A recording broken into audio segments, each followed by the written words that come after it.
Thank you all for being here for the shining a light on sickle cell disease. We're honored to have two very distinguished guests with us today.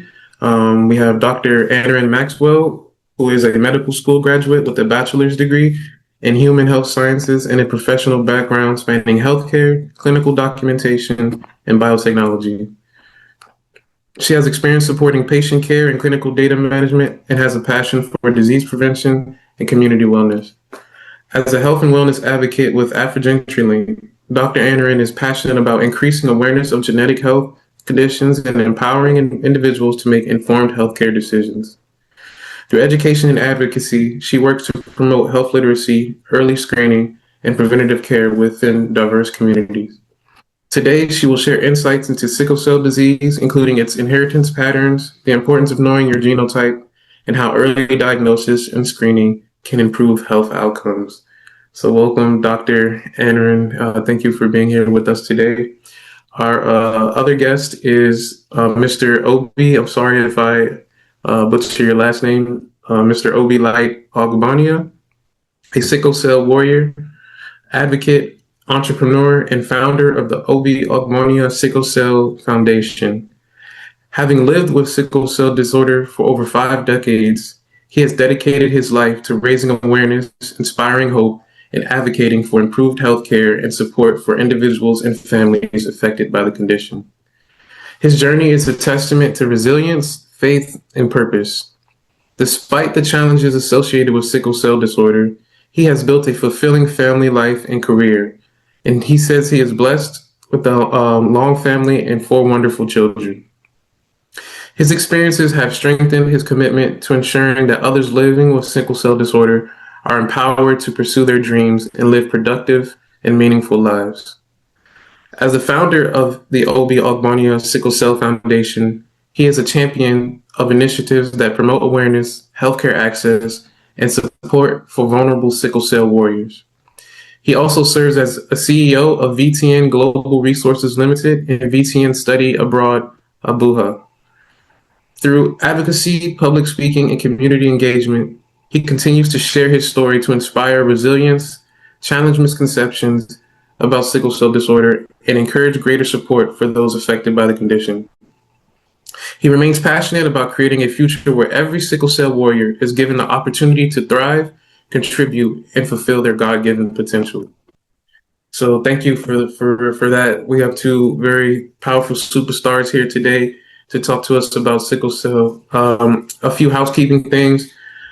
Feel free, anyone, to use the chat for any questions you might have. At the end of the speaker's presentation, we'll have time to answer any questions. You can answer them then, ask them then. Feel free to ask them when they're finished. But otherwise, just drop your questions in the chat, and we will be sure to get to them at that time. So, Dr. Anderson, if you would like to start us off, feel free. All right. Thank you. Thank you so much, Albert. Thank you for that. Welcome everyone. I'm truly honored to join all of you today for this very important conversation on sickle cell disease. So today's webinar is presented by AfriGenetry Link, and it's part of our mission to raise awareness, promote prevention, as well as empower communities through education. And some of you might be aware about that. Sickle cell disease continues to affect millions of people around the world, and yet many individuals still don't know their genotype or fully understand how this condition is inherited. So today we will discuss why awareness matters and how each of us can play a role in prevention of this condition. So today we will be covering 3 key areas in the webinar. So first, we will discuss what sickle cell disease is and how it's inherited, so understanding the condition just a little bit more. And next, we will focus on prevention and the importance of knowing genotype. And this is more of a very important topic of our webinar today. And then we will be focusing on Finally, we'll be exploring how communities and health systems can work together to reduce the burden of this disease. And also, Mr. Obai will be sharing his personal perspective about the condition after my short presentation here. And then we will be taking questions as well as, any discussions or reflections after this as well. So for the objectives today for the presentation, so by the end of today's presentation, we really hope to bring awareness and understanding of what sickle cell disease is, understanding how it's inherited, and recognize the importance of genotype testing, and appreciating the value of newborn screening as well as early diagnosis, understanding the role the communities play in terms of in prevention as well as promoting that awareness. So the goal really for today's webinar, our major goal is to provide practical information that individuals as well as families can use to make informed decisions. Okay. So I would like to get into the first part of it and talk about what is sickle cell disease. So sickle cell disease is an inherited blood disorder. So I want to emphasize the part inherited blood disorder, and it affects the hemoglobin. So hemoglobin is a protein that's inside the red blood cells in our body, and it's responsible for carrying oxygen throughout the body. So in those with this disease, the body produces a normal hemoglobin. So it's the protein that's responsible in the red blood cells that transports oxygen throughout the body. These cells then become, because of this mutation, these cells then become sickle instead of the normal bioconcave, the shape of a normal blood cell, and thereby blocking a normal blood flow and leading to other complications that arises with the condition. It is a lifelong condition that requires ongoing medical care as well as monitoring, and pain crisis remains a hallmark complication of this condition due to the change in that shape and causing the issue with the blood flow and normal blood flow. So just want to go over this a little bit more. And so this slideshow right here kind of showing you so where my mouse right here is showing you a normal red blood cell. As you can see, it's like a round, so it's a technically term is that bioconcave disc shape. So you kind of picture like a donut with the dent in the middle. So instead of the hole, there's like a dent in the middle, and these cells can move through the blood vessels very easily, and they carry oxygen throughout the carry oxygen freely to the organs in our body. But in those with sickle cell disease, the cells then take up this sickle shape. So as you can see right here, they take a different shape and they become sticky and they clamp together and they interfere with the normal flow of the oxygenated blood. And so understanding this change in the cell shape helps us understand why sickle cell disease can have such an impact on person's health as well as quality of life, because all these organs will be deprived of oxygen because of this interference with the normal blood flow. Okay, so you might be wondering, how is this condition inherited? How would anyone acquire this condition? So I want to emphasize that it is an inherited blood disorder. So this is an important concept in today's presentation. It is inherited from our parents, and it's a genetic condition, and it's an autosomal recessive condition. So what does an autosomal recessive condition mean? It means that an individual must inherit 2 copies, one from each parent, of the mutated gene to develop the disease. So you must receive both of the gene in order to have the sickle cell disease. But if you only inherit that one part of it, you have a sickle cell trait, not a sickle cell disease. So the diagram right here kind of is showing the mother as well as a father with sickle cell trait. And as you can see, there's a 25% chance of a child being born with the sickle cell disease because they inherit both the S and S, so that's the sickle cell disease. And there's a 50% chance of the children being born with the sickle cell trait, and a 25% chance of a child born with normal, without having any trait or the disease. So this is why the genotype testing is so important. Like knowing your genotype really allows individuals and families to make informed decisions before starting a family. So, and another key important thing that I want to emphasize also is that many individuals living with sickle cell trait are healthy, and they may not even realize that they're carrying the gene. So that also kind of comes into play why it's so important to get tested and to have that genotype testing and to kind of make that informed decision, especially when it comes to family planning. So why is it so important to get tested? Why is it so important to understand this particular condition? The disease affects more than just an individual. So there are millions of people living worldwide with this condition, and yet it critically remains under-recognized. So as you can see here, there are about 300,000 babies born with sickle cell disease every year globally, and approximately 20 million people worldwide are living with sickle cell disease, and 50% of the children with sickle cell disease in low-income countries do not reach age 5. So it's a very big, significant number here, and it still remains the common genetic disorder globally. And this particular data is taken from the World Health Organization at National Institute of Health. So these are very important statistics that that kind of makes us think why it's so important and what's the impact of this particular condition is.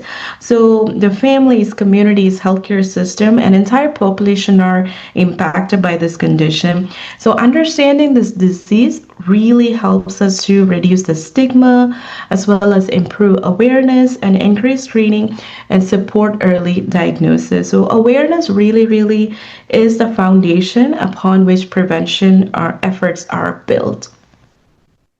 So while our webinar today, primarily focuses on awareness and shining the light on the condition, it's important to recognize that many individuals living with sickle cell disease and are living fulfilling lives with appropriate care. Appropriate healthcare and appropriate supportive care. And Mr. Obai will be going in depth with this personal perspective about this.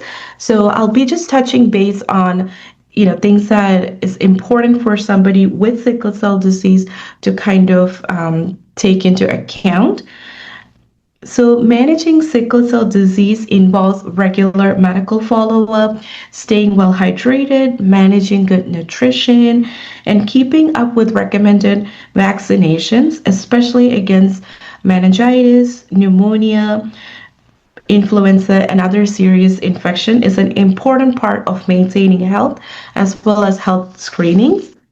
And preventing infections, managing pain episodes promptly, and paying attention to mental health as well as emotional well-being of those affected are also very important aspects of care. So early diagnosis and access to quality healthcare can make a significant difference in improving the health outcomes as well as quality of life for individuals living with sickle cell disease. So with the right support, education, healthcare, individuals with sickle cell disease can live a healthier and a more productive life. So when discussing prevention, so next topic we're going to talk about the prevention aspect of sickle cell disease. So We're talking about reducing future cases through awareness, training, and informed reproductive decision making. So, this is where the knowledge of this particular condition becomes a very powerful tool for prevention. Many people may not be aware of their genotype. They may not be knowing their genotype, and some communities might be facing cultural stigmas regarding certain genetic conditions, and others might have limited access to screening or reliable information. So these are the conditions that might be preventing us from really talking about the condition. So awareness really helps us to, break down these barriers. So the more people know about this condition, the better equipped we are, also the healthcare system, to, help individuals make informed decisions for themselves and also for their families. So prevention as well as early detection. There are several important strategies that support prevention as well as early detection. So as far as for prevention strategies, we have genetic counseling for couples of childbearing age. And any point in your life, you can get tested. But this particular preventive aspect remains very critical, especially around the childbearing age when they are, planning on having a family. So it becomes an important topic to kind of, bring about that discussion. Early equally, so, when appropriate to have carrier testing before family planning, prenatal diagnosis that's done during pregnancy through amniocentesis or chorionic villus sampling. And so knowing your family history really, and then having that discussion with your doctor to, to request for testing on whether you should get tested, and to have that open discussion, that's kind of what we're really hoping to kind of bring about, to really shine the light on the condition. And then community education to reduce stigma and increase testing. So equally important is the newborn screening. So a simple test performed shortly after birth can identify individuals with sickle cell disease early in life. So the early detection really allows healthcare providers to begin appropriate monitoring and supportive care as early as possible. So I don't know if you remember from earlier, I mentioned how about 50% of children born, like some of them do not make to the age of 5. So this early diagnosis really, really remains critical for providers to provide adequate, supportive care and appropriate monitoring, and to really help like them live a quality life and a fulfilling life. So knowing your sickle cell trait really is the first step towards preventing sickle cell disease in future generations. Now that you have been listening, you might be wondering, what can I do? What can I do as an individual regarding this? So you've been listening with sickle cell disease and have been hearing about the prevention about this. So each of us really can make a difference. We can get tested. We can encourage others to learn about their genotype. We can share accurate information in our communities. We can support families who are affected by sickle cell disease, and we can really advocate for policies, in our government and for in healthcare sector to expand care to screening as well as also for health care. And awareness really, really begins with like having that one conversation, but its impact can extend across generation. So the role of communities as well as healthcare systems. So for the communities really, really play a critical role in promoting awareness, encouraging testing, and supporting affected families. So at the same time, for healthcare systems, they must continue to expand on newborn screening, improving access to care, and strengthening provider access, education, and reducing the burden of sickle cell disease really requires a collaboration from all of us. So if you only remember a few things from like today's presentation, I want you to kind of take these points from the webinar today. Is that sickle cell disease is an inherited disorder. Knowing your genotype it is empowering, and early diagnosis really saves lives, and communities really have the power to create meaningful change. I really encourage each of you to take action, know your genotype, discuss with your family, discuss like with your loved ones about this, encourage testing within your family as well as in the community, support awareness efforts, and advocate for newborn screening and access to healthcare resources. Together, we all can shine the light on sickle cell disease and help future generation make informed decisions. So this is a disclaimer that I would like to kind of add.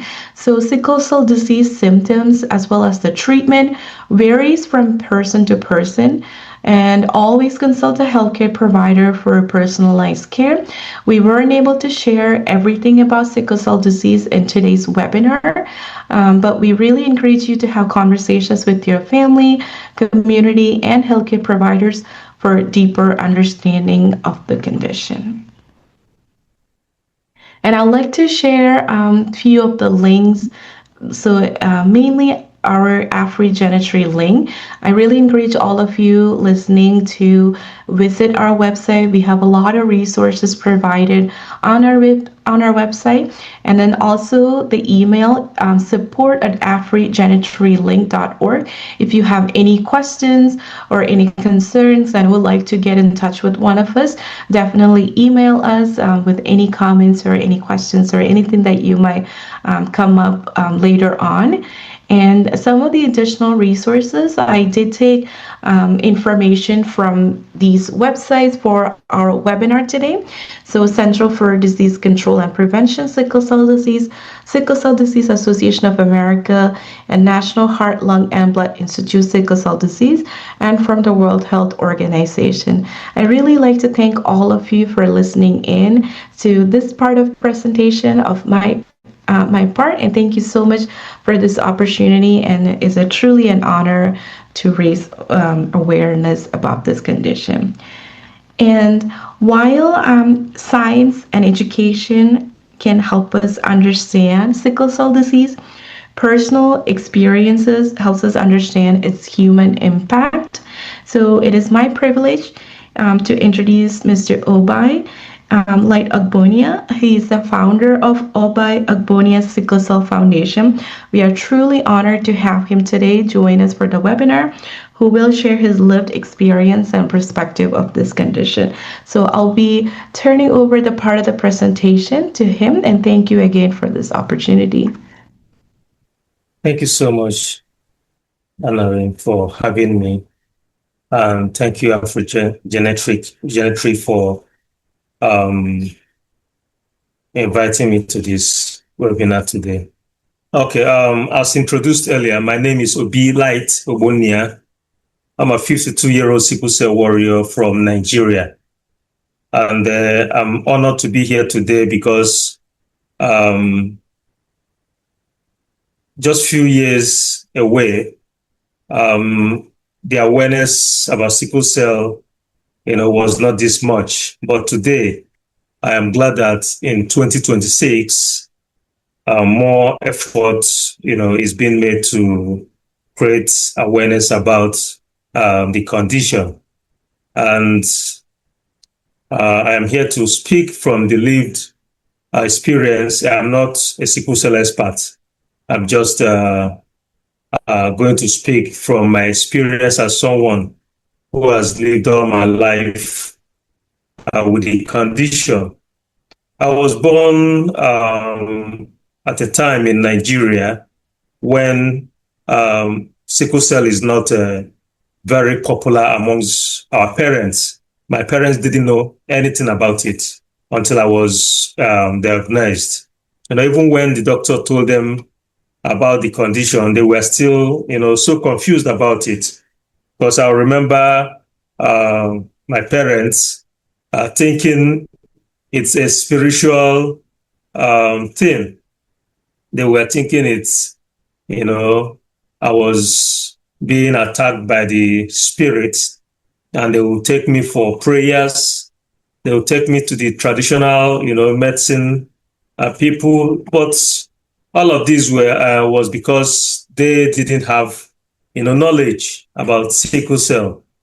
So my growing up was not a very pleasant one, because I had to go through a lot of terrible conditions. Most times they will mix some concussions that I won't even be able to describe. Some of them will be very smelly and,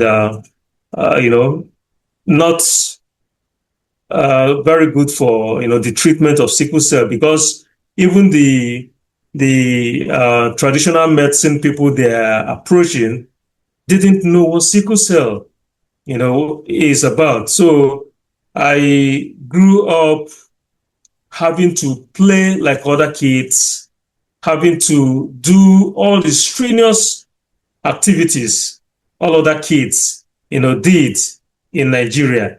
I played football. I'll go swimming with my peers. But at the end of all these activities, I will end up in painful crisis, and yet nobody understood what I was, going through, until I, became an adolescent, then transited into adulthood. Then I began to study sickle cell myself, and got to understand that I was not suffering from any spiritual attack. I was not a cursed child, like some of them, try to make my parents believe that this is a spirit child who has been sent, to torment you, to cause you pain, maybe because of your sinful past, because of your parents. A lot of misconception and myths surrounding it. Even growing up while going to, school, primary school, secondary schools, you see some students who try to keep away from me because some of them thought that sickle cell is contagious. Some their parents will tell them, stay away from that boy so that whatever he's suffering, will not, you'll not be infected by it. So it wasn't easy until I began to study sickle cell myself, until my doctor friends, began to educate me about the condition that I have, until, I started listening to sessions like this, So I got to know that, okay, with proper management, I'll be able to live a healthy life. And also thanks to, at some point in my life, I moved in with my auntie, who is a nurse, so under her care, I learned quite a lot. I learned how to keep myself hydrated. I learned how to stay away from infection, how not to, expose myself to mosquito bites, so that I don't have malaria. I learned how to, live on healthy diet. I learned how to know my limits, So from then, I stopped engaging in strenuous activities. I began to know my limit. I know when to say it's enough. and give my body some rest. I learned how to, in fact, in all of this, one thing sickle cell has also done to me is that it brought me, closer to God. I learned how to depend on faith because growing up, there were a lot of predictions from the doctors, because even those doctors didn't quite understand sickle cell disease. So some told my parents that at most 15 years, if I make it beyond 15 years, then they have tried. When I passed 15, they also predicted that, okay, 25, because I was always sick, at my early stage. So just like that, they kept having those predictions. And, as a little boy growing up in a culture where they don't understand my condition, all I could do was to put my faith in God. Most times I'll pray and I'll say, God, it's all yours.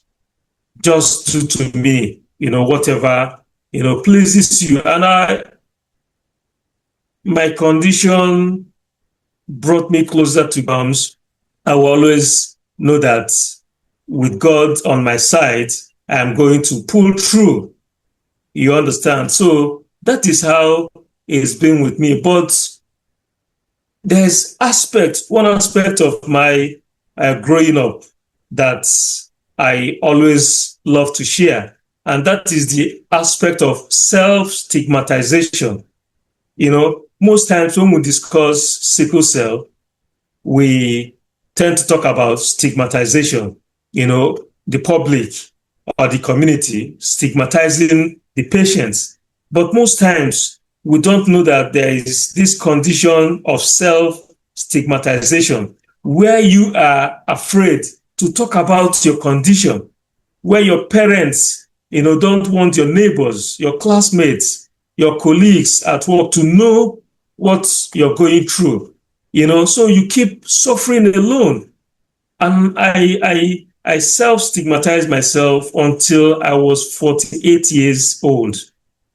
And that's in 2022, And I thank God I attended an event organized by a friend, for sickle cell warriors. And that was my first event, and the first time I was attending an event of gathering of sickle cell patients, because of that fear that I had that if people know that this is what I am going through, they will keep away from me. So that fear made me, living in that cage of self-stigmatization for a very long time. So when I attended the event, I saw other sickle cell patients, boldly and confidently discuss their condition. And that was where I picked up the courage to say, oh, so some people can, publicly discuss this condition without, any fear of stigmatization.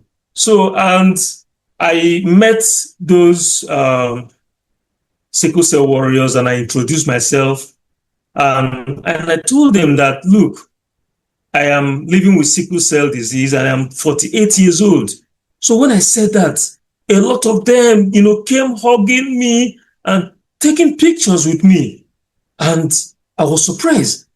I was like, what's the big deal, that I live with sickle cell disease, for 48 years. I never knew that living with sickle cell disease for 48 years was a big deal until in that event. So they celebrated me. And after that event, it got me thinking, oh, so I've been not just doing myself harm by keeping quiet, by keeping my condition a secret. I've equally, be hurting other younger warriors who could, draw strength from me and also learn how I've been managing my health. It was from that point that I decided, to become an advocate. Then until 2024, when I was about celebrating my 50th birthday, I thought of how to celebrate it, in a unique way, and not just the celebration, also how to give back to the society. Because in spite of all the challenges and all the difficulty in growing up, I also succeeded in running a successful business. So celebrating my 50th birthday in 2024, I launched my foundation, the Obi Sickle Cell Foundation. And also in launching the foundation, one thing again I thought about is, what is the greatest need of a sickle cell patient in Nigeria? And without hesitation, the answer is that the greatest need of every sickle cell patient in Nigeria is prompt access to healthcare. Because most times in Africa, in Nigeria particularly, parents would have to choose between feeding the family with the meager resources at their disposal or taking their child who is sick, in crisis. So they will have to make that choice. Several times growing up, I saw my parents made that choice. Okay, do we take Obi to the hospital with this little money remaining in the house, or do we use it to feed the rest of the family and just manage, with him at home? And most times the decision will be to feed the rest of the family. Then I will lie in bed at home crying and suffering, and, something that ordinarily will take maybe 1 week or few days, for the hospital professionals to manage in the hospital, while at home taking paracetamol and other painkillers, it will take for like a week or 2 or 3 in pains and complications, until miraculously I'll just get over it again and continue. So setting up that foundation, we said, okay, let's award free health insurance to the less privileged sickle cell patients so that when they are sick, their parents will not have to make that difficult decision of having to choose either to take care of them or to feed the rest of the family. So that is why we set up that foundation, and I give God the glory. For 2 years now, the testimony is that having that prompt access to healthcare, some of them are living a better life, not having to suffer pains at home, not having to suffer complications. And that, to me, is the greatest achievement of my life, And today that we're celebrating the World Sickle Cell Day, what I am urging the audience is to have empathy. We don't want sympathy for sickle cell patients. Support sickle cell patients, in any way you can, because apart from the physical pain that you see, there's a lot of invisible battles that you don't see. Yesterday, I was invited to speak at an event, but I woke up with pains. But I had to, put on my shirt, comb my hair, and join them. And that is how most sickle cell warriors live their life. We have a lot of invisible battle. And I will not fail to mention the mental health in sickle cell. And Erin mentioned that a little bit, but most times when discussion around sickle cell is going on, people tend to fail to mention the pain, the mental health stress, because people living with sickle cell may experience anxiety, depression, stress, and emotional exhaustion from managing the disease and its impact on their daily life. Social isolation, because as you go through this frequent hospitalization, frequent, maybe missing work or missing school, it tends to make you to, isolate yourself, because even while you're missing schools, your teachers don't understand what you're battling with. At work, they don't understand what you're going through. So I think I'll just stop from here. But living with sickle cell disease for 52 years old, to me, feels like living with sickle cell for living a life for 502 years. It's been a very long journey. But in all of that, I try to let people know that sickle cell is not a death sentence. I have this popular saying amongst my friends that, after all, it is my cell that is sickled, not my life. And that is one philosophy that has kept me going. So instead of sickle cell disease, the effect on it being a limitation, I have used it as a strength, strength to show resilience. I've used it as a strength to show intelligence. I've been determined to succeed. And that is one thing I have to tell our audience today, that those with sickle cell disease can live a normal life if only they have that support, from the community. Thank you so very much for having me. And I will expect some questions from our audience so that I can respond as we continue. Thank you. Well, all right. I personally want to thank both of you for your testimony. Dr. Annerin provided some great insight into the science behind it, and Mr. Obi provided some very powerful, very emotional, personal experience. And I was touched personally. I don't have sickle cell, but I think that this is an underrepresented disease a lot of times in terms of like people's personal testimony. And so I think we need more people like you. And I just want to personally thank you for sharing your story and trying to bring awareness. So we do have a question in the chat. Hello, Coyote. Their question is, they say, Mr. Obi, it is remarkable that you have been living with sickle cell disease for over 52 years. I've personally lived with sickle cell disease for 26 years. Could you please share some of the practical steps and lifestyle habits that have helped you manage the condition over the years? Also, what factors did you consider when making informed reproductive decisions?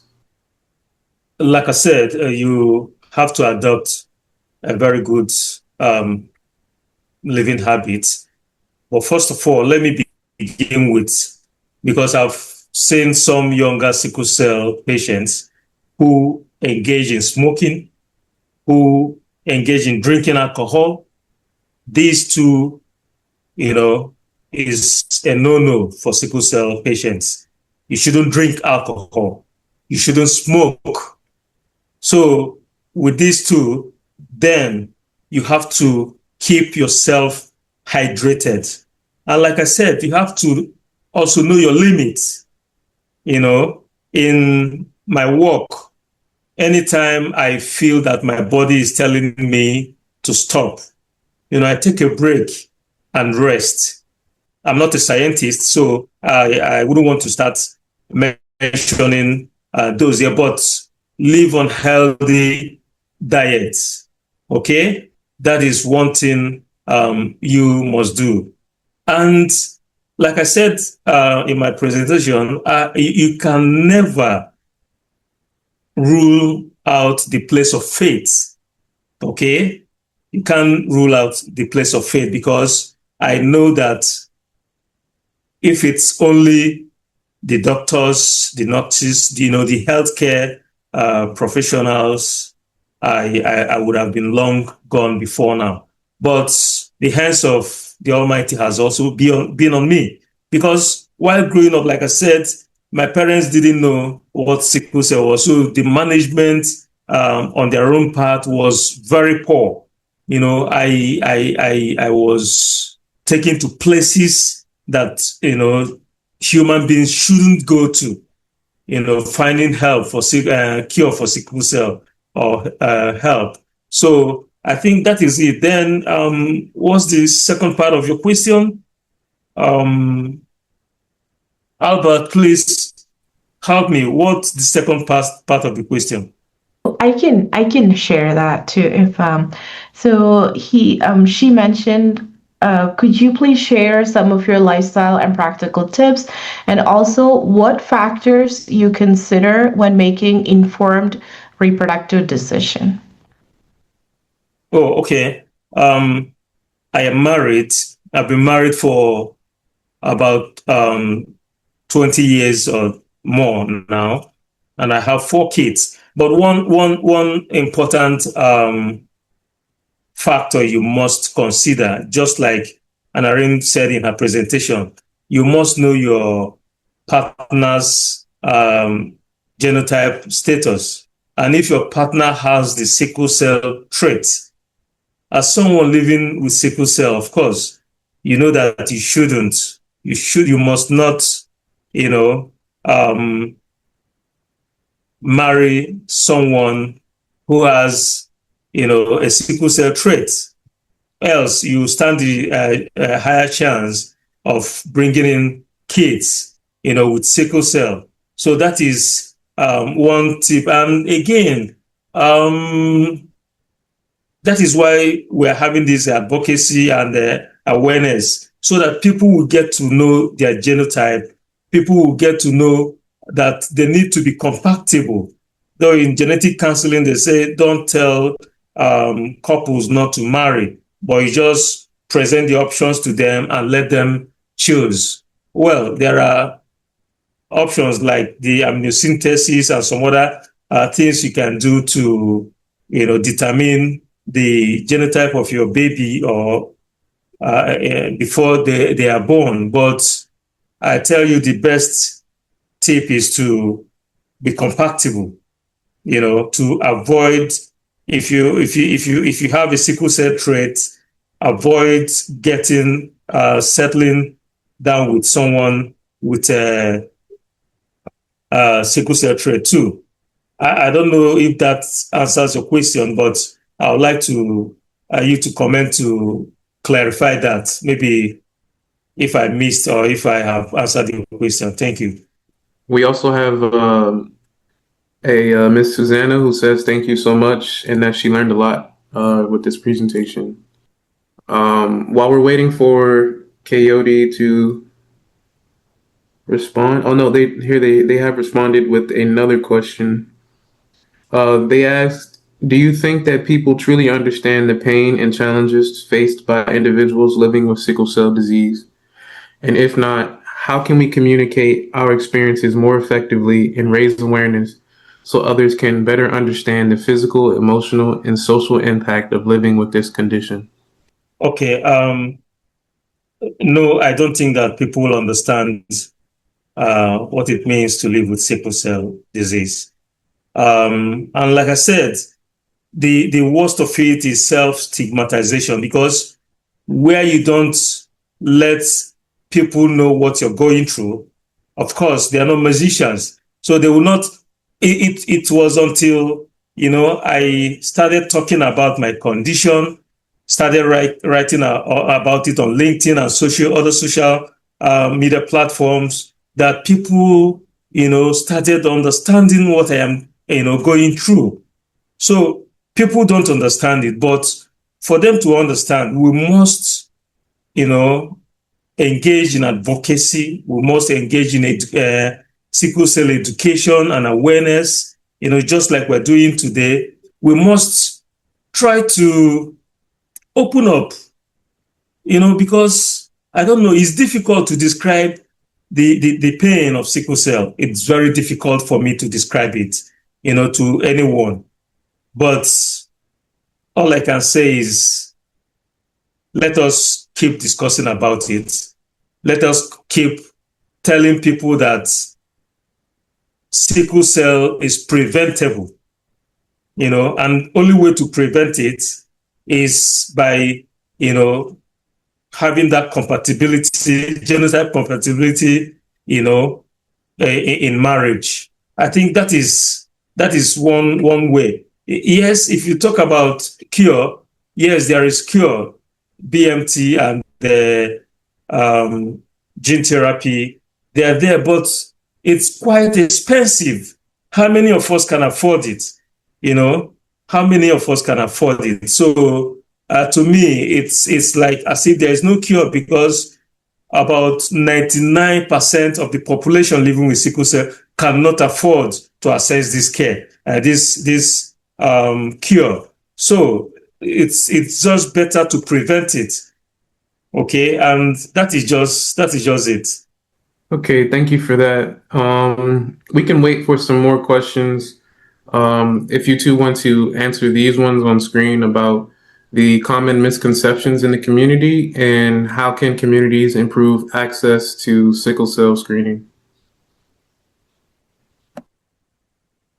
The most common misconception in our community, I talk from the point of, my background as an African.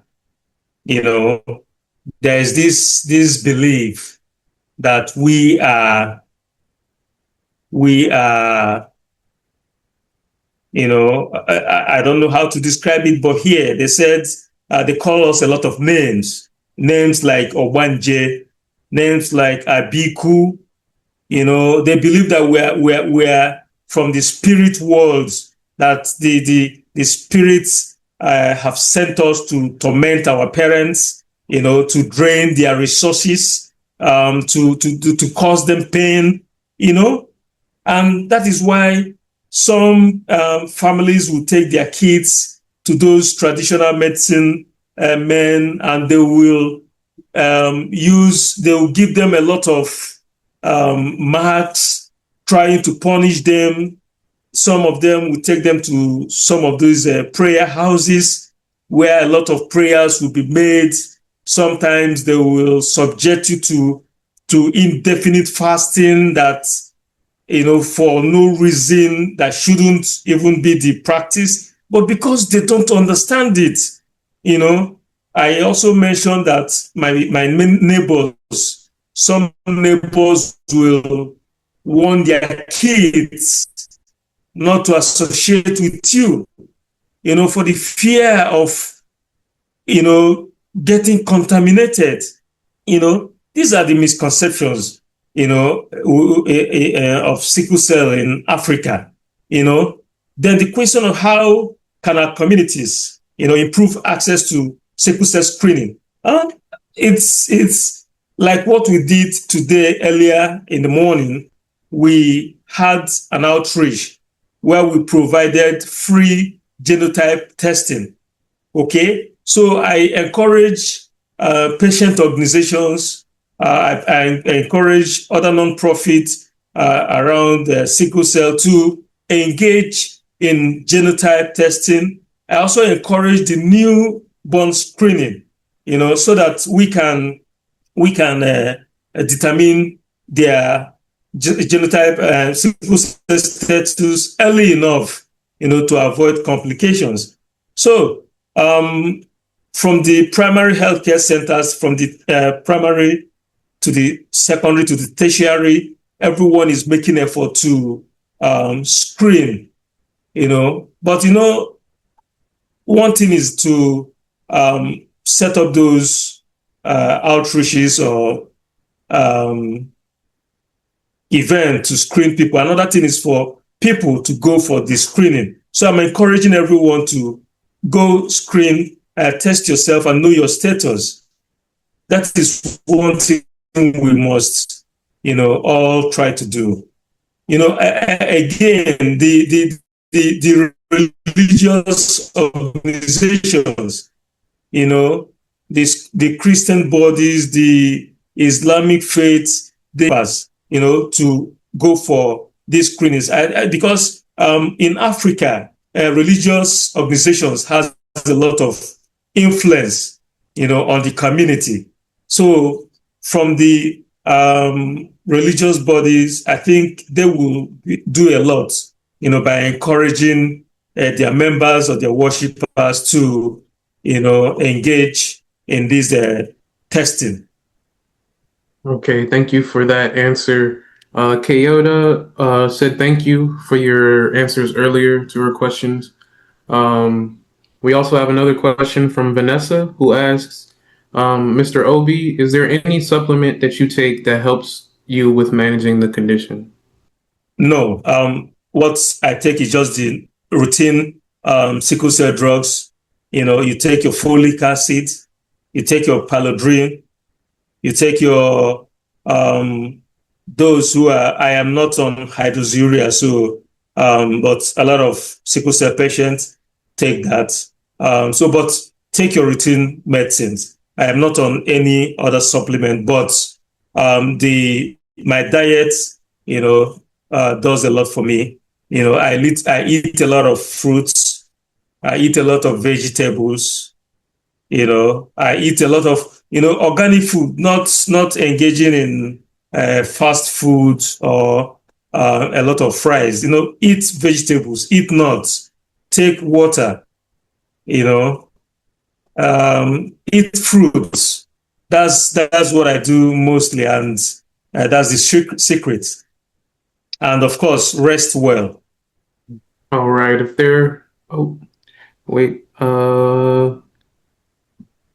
Vanessa says that her son, who is a warrior, is on this call. Please, can you list some of the fruits for him because he refuses he refuses to eat some fruits. There's a whole lot of fruits. Okay, it's a personal choice. Like for myself, I love watermelon. I eat a lot of orange. You can eat mangoes. We have mangoes here a lot in Africa. Pineapple. It's a choice, but I encourage your son to begin to learn to eat fruits. Eat a lot of fruits. Eat a lot of nuts. A lot. I like to touch on a little bit more and add on to that with Mr. Obai for the fruits. So like a lot of hydrating fruits. So whatever that's available to you, like tropical fruits, it's very important to keep yourself hydrated. And why are we like really emphasizing on this hydration is that when you're like dehydrated, it's the chances of, having that painful crisis and all that complications with the condition kind of goes up. So any fruits that you're able to kind of get your hands on, like pineapple, watermelon, papaya, oranges, anything that's available, tropical, that's readily available to you, really encourage you to have, consume them as you take them as much as possible. Yes. All right. I think that's enough for today, question-wise. We're going to move on to concluding this talk discussion. So I would like to turn you guys' attention to Mr. Obi's foundation, the Sickle Cell Foundation. I want you guys to become familiar with this because it is a very important initiative that he's heading up. You heard him speak about his experience and how he felt he needed to help others and how, staying silent. From what I could see on the website, it focuses on providing health insurance support or for those who have like inequitable health access, and community support awareness for those who have sickle cell disease, and even some other things like digital literacy and other forms of community support. And so I really think it's important for us to try to support this organization. And you can do that by donating. Your donation can help us continue supporting sickle cell warriors and their caregivers through advocacy awareness campaigns, medical support initiatives, and community outreach programs, such as their Secret Santa initiative. So we will put this link in the chat for you guys to go and donate to this very important foundation. And we thank you for standing with us and Mr. Obi in the fight against sickle cell disorder. So we'll be sure to drop that link in the chat. And as far as AfriGenetry Link, you could check out, we'll have links too in the chat as well. We are a nonprofit organization focused on connecting heritage, health, and healing through ethical DNA education and community programs such as this one, just trying to bring awareness of the things that affect those with our skin color and similar heritage. So we'll be sure to drop some links in the chat. After this webinar, you will be able to watch this recording on our website and under the genetic health and prevention section. And after this is over, we would love for you to take some time to complete a 1-minute feedback survey about this presentation we've had today. That will also be in the chat for you all to see. And we do have social media platforms at AfriGenetry Link on Instagram, TikTok, Facebook, X, previously known as Twitter, LinkedIn, and YouTube. That is at AfriGenetry Link. And to volunteer or partner with AfriGenetry Link, please contact us via support@afrigenetrylink.org. That's not only for you if you know anyone or any organization that has something that you think could align well with our mission here. Like today, we got Mr. Obi here to talk about sickle cell, and we have some crossover, some overlap in our mission. And so if you know anyone, please do reach out via that email, and we will put that email in the chat as well. If you wanted to become a Heritage and Health partner by supporting our mission and donating, we will also have that link in the chat as well. Anything that you want to give is welcome, and it's just all to help create a more equitable and knowledgeable world in terms of health education for the diaspora and those like us. So please be sure to check out the chat for those links that I discussed. And I want to thank you all again for showing up to today's discussion. I'll give it a moment or two for us to look at these links and copy them in our browser or save them for later. So I'll give that a moment, and then after that, I will give the participants a chance to give any closing statements they would like to give, and then we will close for today. So if you can navigate to the chat, you'll see these links, and they tell you each one what each one is for. The first one that he has sent is the link to donate to Mr. Obi's foundation. The second one will be the link to today's recording. The third one is the survey. And the last one is to support AfriGenetry Link's mission. Mr. Obi, you have a question. They would like to know how they can contact you. Okay, on our website, the contact is there. The phone number and email address is on the website. So they can just go to the website and get the contact. Or yes. Princess can equally drop our email address for them, anyone that wishes to contact us. Okay, let me see. Maybe I can grab that link really quick. Otherwise, Princess, if you're here, I don't know if you have his email, if you would like to share that. It's info@ooscf.com. Go to the website in general. We dropped the links in the chat, but if you go to the website in general, it'll have some contacts at the top. I just verified where you can reach out via the email that we just dropped in there, via WhatsApp or via phone number.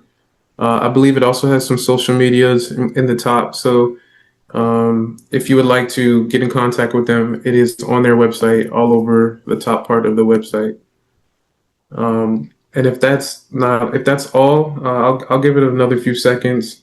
But while we wait, if you two, Dr. Anarin and Mr. Obi would like to give any closing remarks, feel free. Otherwise, I will go ahead and have a conclusion. Thank you. Thank you so much, Mr. Obi, for freely sharing that powerful testimony of yours. And thank you, everyone, for joining. So you have kind of taken that step towards creating that awareness and, to also promoting that awareness. So thank you so much for being part of this. And knowing, as communities, we really can make meaningful change, and we all can shine the light on sickle cell disease and help our future generation, healthier, and help them make informed decisions. So thank you all for joining. Thank you so much for this opportunity. It was such an honor. Hello, and thank you everyone that joined for making our time to join the session. And my encouragement is that those who are living with sickle cell, please don't let your condition define, your life. Don't let it be a limitation to you. Instead, let it be a strength, to what you can achieve. You can live a fulfilling life with sickle cell if you manage your health properly. Okay, and to those who are out there who are not married yet, please know your genotype status and make an informed decision. Thank you for having me. And thank you both for being here. Again, on behalf of AfriGenetry Link, we cannot thank you enough for your testimony and for your education here today. And for everyone who's able to join live, thank you for the support. Every little bit helps. And for those who will be watching this in the future after it is uploaded, thank you for checking us out. Check out the rest of the things we have on our website and our social media. We're building something here that is truly powerful and engaging. Thank you.